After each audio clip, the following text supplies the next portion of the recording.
Faut pas commencer un truc.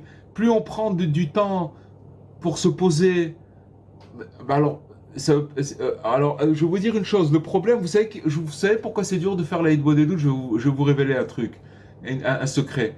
C'est dur parce que on vit un rythme où comment je peux me permettre de m'arrêter et de commencer à m'asseoir. Et qu'est-ce que je fais? Je fais rien. Et notre cerveau, il commence avec sa logique. Mais tu fais rien. Voilà, maintenant t'as passé 5 minutes, t'as rien fait. Est-ce que vous comprenez? Il nous arnaque comme ça, il nous truc, parce qu'on n'a pas l'habitude, on n'a pas l'habitude. Mais quand une personne, elle commence à prendre du recul et à s'arrêter, je peux vous garantir que petit à petit, après, il va commencer, après il va perdre cette chose-là, c'est comme ça. Après il va se retrouver des moments où il va pas le faire.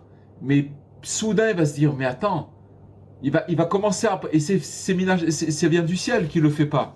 Parce qu'après, comme il l'a fait quelque temps, et qu'il s'arrête, après il commence à dire, waouh, mais où j'étais quand je le faisais?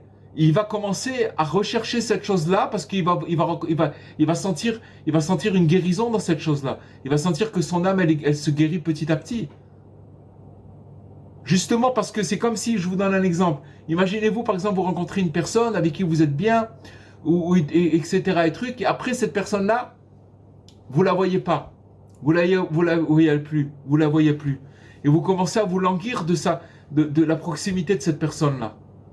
Alors on peut apprécier la chose parce qu'il nous manque cette proximité, il nous manque cette énergie. C'est exactement ça avec la Hitbod Edut.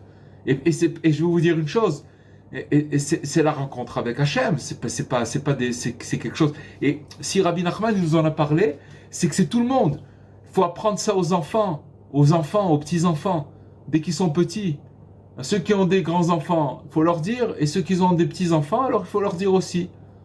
C'est ceux qui sont grands-pères et grand-mères, il faut parler. Moi, je me rappelle une chose. Je suis pas né je suis né dans une famille traditionnaliste, mais on faisait pas Shabbat, etc. Mais je me rappelle de ma grand-mère paternelle. Quand elle venait, elle habitait beaucoup chez nous. Elle me prenait le soir de mon lit. Elle me dit, viens avec moi, mon fils. J'avais quel âge? J'avais 4-5 ans. Elle me prenait la main, elle la mettait sur la mezouza. Elle me dit, maintenant, demande pour ton père, demande pour ta mère, demande pour ton frère, demande pour ci, demande. Et elle me faisait prier comme ça. Et j'avais pas envie de bouger du lit. Mais elle me prenait, elle m'amenait jusqu'à la mezouza, elle me faisait ça. Voilà ce qu'elle peut faire une grand-mère. Oui. Et je peux vous dire une chose, qu'après, j'ai oublié tout ça. Mais aujourd'hui, je vois que voilà, nos ancêtres, ça peut être une grand-mère, un ancêtre. On voit que finalement, ils avaient ce truc-là, ils parlent. Si vous voyez nos grands-mères, vous voyez nos mères, nos grands-mères, etc., ils parlent avec Hachem toute la journée.